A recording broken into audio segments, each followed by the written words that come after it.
নমস্কার বন্ধুরা, মনের মুকুর গল্প পাঠের আসরে আপনাদের সকলকে স্বাগত। আজ আমি আপনাদের সামনে হাজির হয়েছি একটি দারুণ হাসির নাটক নিয়ে। এই নাটকটির নাম চিত্রগুপ্তের দরবারে। লিখেছেন ডাক্তার অমিতাভ ভট্টাচার্য।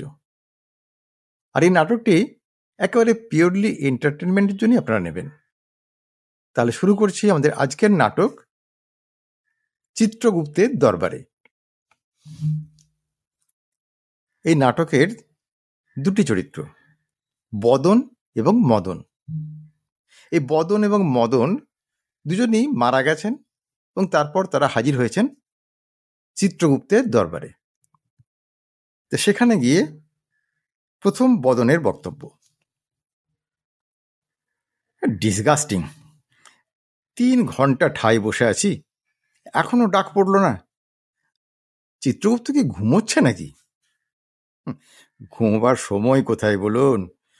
গত 3 দিনে কলকাতায় আন্ত্রিক, টাইফয়েড আর ম্যালিগন্যান্ট ম্যালেরিয়ায় 31 জনের মৃত্যু হয়েছে, বুঝলেন? তাদের ঠিকুজি গোষ্ঠী বার করতে সময় লাগবে না? হ্যাঁ, 31 জন? বলেন কি মশাই? তা ওই দলে তো আমাদেরও ধরে নিলেই পারত। না না, তা কি করে হবে? আমরা তো সব স্পেশাল কেস না। হ্যাঁ, তাও তো বটে, স্ট্যাটাস বলে কথা না। আসুন তাহলে দুজনে এখন একটু সুখ দুঃখের কথা বলি, সময়টা কাটাই। তা মশাইয়ের নাম? আমার নাম মদনানন্দ, ডাকনাম মদন, অনেকে মদনা বলেও ডাকে। আর আপনার? আমার নাম বদনমোহন চোংদার, ডাকনাম বদন, বদনা, বধু, ওই ভালোবেসে জিজা বলে ডাকে আর কি। তা বদনবাবু, এই অল্প বয়সে দুম করে মরে গেলেন কেন? আচ্ছা দেখুন, ইচ্ছে করে কেউ কেউ মরতে চায় মশাই? স্রেফ ঠান্ডায় জমি মরে গেলাম। -10 ডিগ্রি টেম্পারেচার, কেউ বাঁচতে পারে? ও, তা অ্যাডভেঞ্চারের শখ ছিল বুঝি? কোথায় গিয়েছিলেন? রোটাং পাস? না না, রোটাং পাস বাইপাস কোথাও যায়নি, স্রেফ ঘরে বসেই ঠান্ডায় জমে গিয়ে হার্টফেল করলাম। তা আপনার মৃত্যু কারণটা এবার শুনি। সে বড় আশ্চর্য মশাই, খুবই আশ্চর্যের ব্যাপার। আমি মশাই শুধু চিন্তা করতে করতেই স্ট্রোক হয়ে মরে গেলাম, বুঝলেন বদনবাবু? হ্যাঁ, বলেন কি? চিন্তা করতে করতে স্ট্রোক? কেন যে রাজনীতি করতে যান? না না, রাজনীতি, দুর্নীতি, কূটনীতি, কোনো নীতিতেই আমি নেই। তাহলে এমনটা কি করে হলো? যদি একটু খোলাসা করে বলেন। কি আর বলবো বদনবাবু, আমার নিতান্ত একটা পারিবারিক কেচ্ছা, 5 জনকে বলতে লজ্জায় করে। তবে কিনা মৃত্যুর পর তুমি কার, কে তোমার। হ্যাঁ, বটেই তো, বটেই তো। এখন তো সবই আমাদের কাছে মায়া। হ্যাঁ, বলুন। দেখুন, আমার স্ত্রী মোহিনীর সহচরিত্র বরাবর একটু ঢিলে ঢালা, পর পুরুষ দেখলেই ছোঁকছোকানি করে। বারণ করেছি, শোনেনি। আর ছেলেপুলে নেই, কি নেই বা থাকবে, তাই মেনেও নিয়েছিলাম।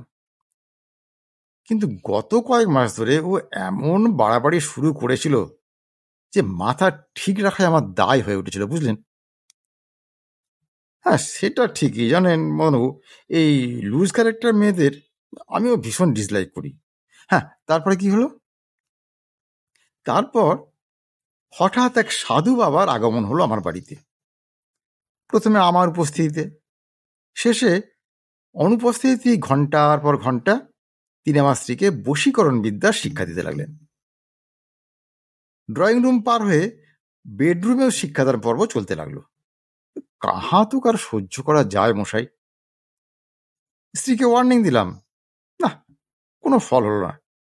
তখন আমি ঠিক করলাম, একদিন ওই ভণ্ড সাধুটাকে হাতে নাতে আমি ধরবই ধরবো, আর ধরে বেধড়ক পেটাবো, আর পিটিয়ে পুলিশের হাতে তুলে দেবো। ধরতে পারলেন তো? দেখুন, ট্রাই করেছিলাম। একদিন অফিস যাওয়ার নাম করে বাড়ির থেকে বেরিয়ে একটু বাদই আবার ফিরে এলাম। এসে দেখি শহর দরজা বন্ধ।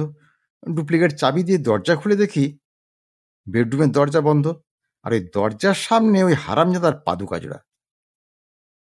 মাথায় আমার খুন চেপে গেল মশাই। ধাঁই ধাঁই করে দরজায় লাথি কষালাম। স্ত্রী ভয়ে দরজা খুলে দিল।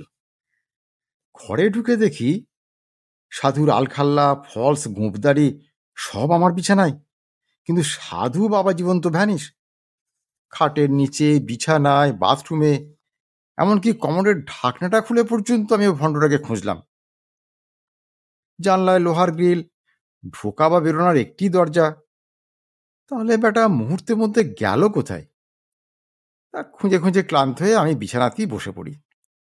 আর চিন্তা করতে করতে আমার স্ট্রোক হয়ে গেল, মরে গেলাম।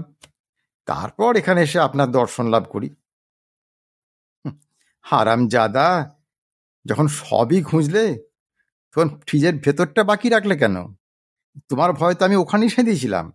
ওফ, কি প্রচন্ড ঠান্ডা ওখানে! ওই ঠান্ডায় জমেই তো আমি মরে গেলাম। ওরে বেটা বদনা, তবে তুই সেই ভণ্ড সাধু? আমার বইয়ের সঙ্গে করেছিস?